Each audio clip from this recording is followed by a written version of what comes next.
श्री दुर्गाय नमः। श्री दुर्गा सप्तशती पंचम अध्याय। ओम इस उत्तर चरित्र के रुद्र ऋषि हैं, वहाँ सरस्वती देवता हैं, अनुष्टुप छंद है, भीमा शक्ति है, भ्रामरी बीज है, सूर्य तत्व है और सामवेद स्वरूप है।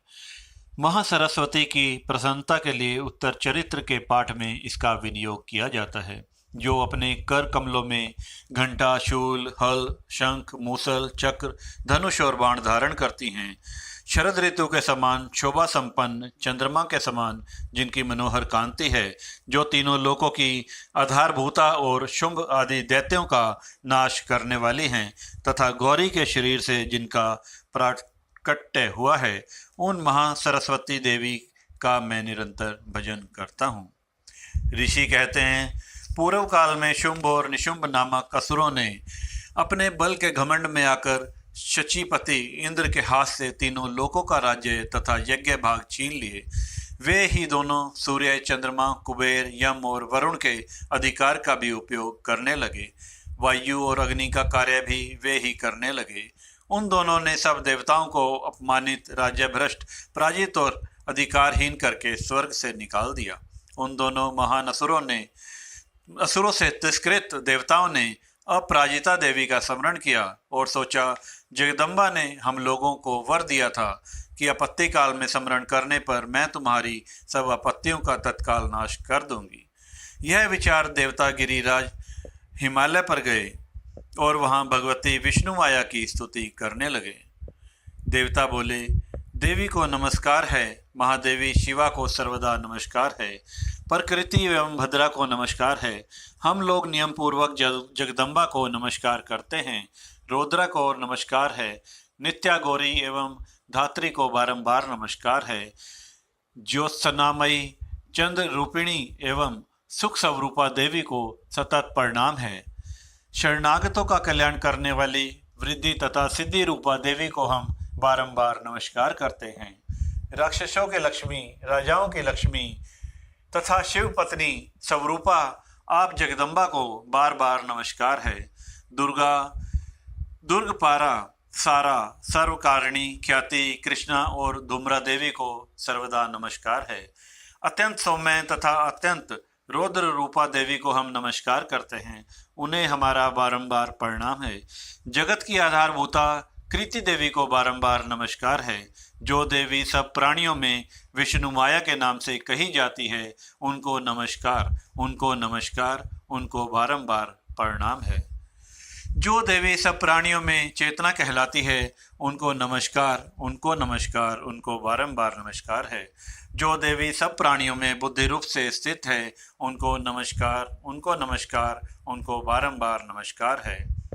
जो देवी सब प्राणियों में निद्रा रूप से स्थित है, उनको नमस्कार, उनको नमस्कार, उनको बारंबार नमस्कार है।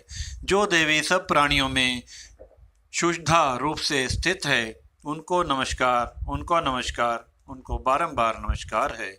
जो देवी सब प्राणियों में छाया रूप से स्थित है, उनको नमस्कार, उनको नमस्कार, उनको बारंबार नमस्कार है। जो देवी सब प्राणियों में शक्ति रूप से स्थित है, उनको नमस्कार, उनको नमस्कार, उनको बारंबार नमस्कार है। जो देवी सब प्राणियों में तृष्णा रूप से स्थित है, उनको नमस्कार, उनको नमस्कार, उनको बारंबार नमस्कार है। जो देवी सब प्राणियों में क्षमा रूप से स्थित है, उनको नमस्कार, उनको नमस्कार, उनको बारंबार नमस्कार है। जो देवी सब प्राणियों में जाति रूप से स्थित है, उनको नमस्कार, उनको नमस्कार, उनको बारंबार नमस्कार है। जो देवी सब प्राणियों में लज्जा रूप से स्थित है, उनको नमस्कार, उनको नमस्कार, उनको बारंबार नमस्कार है। जो देवी सब प्राणियों में शांति रूप से स्थित है, उनको नमस्कार, उनको नमस्कार, उनको बारंबार नमस्कार है। जो देवी सब प्राणियों में श्रद्धा रूप से स्थित है, उनको नमस्कार, उनको नमस्कार, उनको बारंबार नमस्कार है। जो देवी सब प्राणियों में कांति रूप से स्थित है, उनको नमस्कार, उनको नमस्कार, उनको बारंबार नमस्कार है। जो देवी सब प्राणियों में लक्ष्मी रूप से स्थित है, उनको नमस्कार, उनको नमस्कार, उनको बारंबार नमस्कार है। जो देवी सब प्राणियों में वृत्ति रूप से स्थित है, उनको नमस्कार, उनको नमस्कार, उनको बारंबार नमस्कार है। जो देवी सब प्राणियों में स्मृति रूप से स्थित है, उनको नमस्कार, उनको नमस्कार, उनको बारंबार नमस्कार है। जो देवी सब प्राणियों में दयारूप से स्थित है, उनको नमस्कार, उनको नमस्कार, उनको बारंबार नमस्कार है। जो देवी सब प्राणियों में तुष्टि रूप से स्थित है, उनको नमस्कार, उनको नमस्कार, उनको बारंबार नमस्कार है। जो देवी सब प्राणियों में माता रूप से स्थित है, उनको नमस्कार, उनको नमस्कार, उनको बारंबार नमस्कार है। जो देवी सब प्राणियों में भ्रांति रूप से स्थित है, उनको नमस्कार, उनको नमस्कार, उनको बारंबार नमस्कार है। जो जीवों के इंद्रिय वर्ग की अधिष्ठात्री देवी एवं सब प्राणियों में सदा व्याप्त रहने वाली है, उस व्याप्ति देवी को बारंबार नमस्कार है। जो देवी चैतन्य रूप से इस संपूर्ण जगत को व्याप्त करके स्थित है, उनको नमस्कार, उनको नमस्कार, उनको बारंबार नमस्कार है। पूर्व काल में अपने अभीष्ट की प्राप्ति होने से देवताओं ने जिनकी स्तुति की तथा देवराज इंद्र ने बहुत दिनों तक जिनका सेवन किया, वह कल्याण की साधना भूता इंद्री ईश्वरी हमारा कल्याण तथा मंगल करे तथा सारी आपत्तियों का नाश कर डाले। उदंड दैत्यों से सताए हुए हम सभी देवता जिन परमेश्वरी को इस समय नमस्कार करते हैं तथा जो भक्ति से विनम्र पुरुषों द्वारा स्मरण किए जाने पर तत्काल ही संपूर्ण विपत्तियों का नाश कर देती है, वेग जगदम्बा हमारा संकट दूर करें। ऋषि कहते हैं, राजन, इस प्रकार जब देवता स्तुति कर रहे थे, उस समय पार्वती देवी गंगा जी के जल में स्नान करने के लिए वहां आईं। उन सुंदर भौहों वाली भगवती ने देवताओं से पूछा, आप लोग यहाँ किसकी स्तुति करते हैं? तब उन्हीं के शरीर कोश से प्रकट हुई शिवा देवी बोली, शुंभ दैत्य से तिरस्कृत और युद्ध में निशुंभ से पराजित हो यहाँ एकत्रित हुए ये समस्त देवता मेरी ही स्तुति कर रहे हैं। पार्वती जी के शरीर कोश से अंबिका का प्रादुर्भाव हुआ, इसलिए वे समस्त लोकों में कौशिकी कही जाती हैं। कौशिकी के प्रकट होने के बाद पार्वती जी का शरीर काले रंग का हो गया, अतः वह हिमालय पर रहने वाले कालिका देवी के नाम से विख्यात हुई। तदंतर शुंभ निशुंभ के भृत्य चंडमुंड वहां आए और उन्होंने परम मनोहर रूप धारण करने वाली अंबिका देवी को देखा। फिर वे शुंभ के पास जाकर बोले, महाराज, एक अत्यंत मनोहर स्त्री है जो अपने दिव्य से कांति से हिमालय को प्रकाशित कर रही है। वैसा उत्तम रूप कहीं किसी ने भी नहीं देखा होगा। असुरेश्वर, पता लगाइए वह देवी कौन है और उसे ले लीजिए।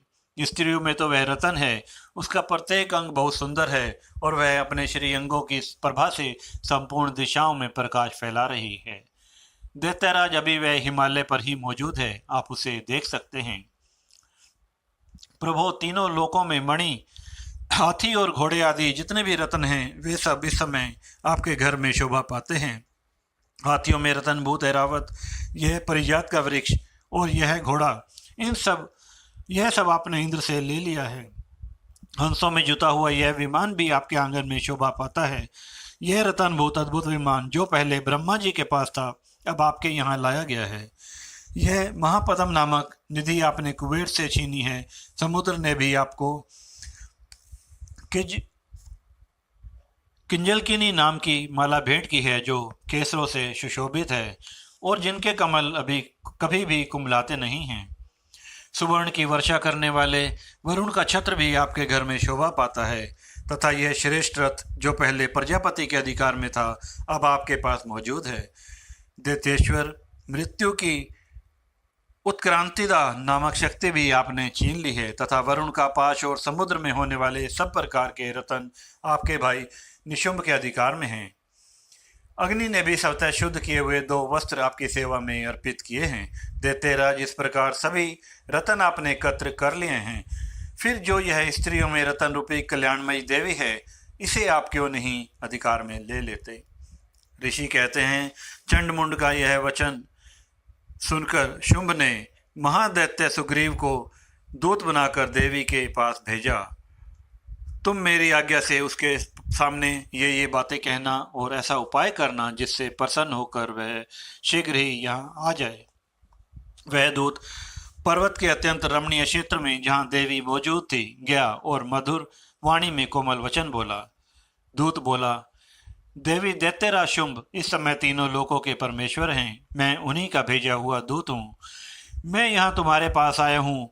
उनकी आज्ञा सदा सब देवता एक स्वर से मानते हैं, कोई उसका उल्लंघन नहीं कर सकता। वे संपूर्ण देवताओं को परास्त कर चुके हैं। उन्होंने तुम्हारे लिए जो संदेश दिया है उसे सुनो। संपूर्ण त्रिलोकी मेरे अधिकार में है। देवता भी मेरी आज्ञा के अधीन चलते हैं। संपूर्ण यज्ञों के भागों को मैं ही पृथक पृथक भोगता हूँ। तीनों लोकों में जितने श्रेष्ठ रत्न हैं वे सब मेरे अधिकार में हैं। देवराज इंद्र का वाहन ऐरावत जो हाथियों में रत्न के समान है मैंने छीन लिया है। क्षीर सागर का मंथन करने से जो अश्व रत्न प्रकट हुआ था उसे देवताओं ने मेरे पैरों पर पड़कर समर्पित किया है। सुंदरी उसके सिवा और भी जितने रत्नभूत पदार्थ देवताओं, गंधर्वों और नागों के पास थे वे सब मेरे पास हैं। देवी, हम लोग तुम्हें संसार की स्त्रियों में रत्न मानते हैं, अतएव तुम हमारे पास आ जाओ, क्योंकि रत्नों का उपभोग करने वाले हम ही हैं। चंचल कटाक्षों वाली सुंदरी, तुम मेरे या मेरे पराक्रमी निशुंभ की सेवा में आ जाओ, क्योंकि तुम कल्याण स्वरूपा हो। मेरा वर्ण करने से तुम्हें तुलना रहित महान ऐश्वर्य की प्राप्ति होगी। अपनी बुद्धि से यह विचार कर तुम मेरी पत्नी बन जाओ। ऋषि कहते हैं, दूत के यों कहने पर कल्याणमयी भगवती दुर्गा देवी जो इस जगत को धारण करती हैं मन ही मन गंभीर भाव से मुस्कुराई और इस प्रकार बोली। देवी ने कहा, दूत, तुमने सत्य वचन कहा, इसमें तनिक भी मिथ्या नहीं है। शुंभ तीनों लोकों का स्वामी है और निशुंभ भी उसी के समान पराक्रमी है, किंतु इस विषय में मैंने जो प्रतिज्ञा कर ली है उसे मिथ्या कैसे करूं? मैंने अपनी अल्पबुद्धि के कारण पहले से जो प्रतिज्ञा कर रखी है उसे सुनो। जो मुझे संग्राम में जीत लेगा, जो मेरे अभिमान को चूर्ण कर देगा और संसार में जो मेरे समान बलवान होगा वही मेरा स्वामी होगा। इसलिए शुंभ अथवा महदैत्य निशुंभ स्वयं ही यहाँ पधारें और मुझे जीतकर मेरा पाणी ग्रहण कर लें। इसमें विलंब की क्या आवश्यकता है? दूत बोला, देवी, तुम घमंड में भरी हो, मेरे सामने ऐसी बातें न करो। तीनों लोकों में ऐसा कौन पुरुष है जो शुंभ निशुंभ के सामने खड़ा हो सके? देवी, अन्य दैत्यों के सामने भी सारे देवता युद्ध में नहीं ठहर सकते, फिर तुम अकेली स्त्री होकर कैसे ठहर सकती हो? जिन शुंभ और आदि देवताओं के सामने इंद्र आदि देवता भी युद्ध में नहीं खड़े रह सके, उनके सामने तुम स्त्री होकर कैसे जाओगी? इसलिए तुम मेरे कहने से शुंभ निशुंभ के पास चली जाओ। ऐसा करने से तुम्हारे गौरव की रक्षा होगी, अन्यथा जब वे केश पकड़ कर घसीटेंगे तब तुम्हें अपनी प्रतिष्ठा खोकर जाना पड़ेगा। देवी ने कहा, तुम्हारा कहना ठीक है, शुंभ बलवान है और निशुंभ भी पराक्रमी है, किंतु क्या करूं? मैंने पहले बिना सोचे समझे प्रतिज्ञा कर ली है, अतः तुम जाओ। मैंने तुमसे जो कहा है वह सब दैत्यराज से आदर पूर्वक कहना, फिर वे जो उचित जान पड़े करें। जय माँ दुर्गे।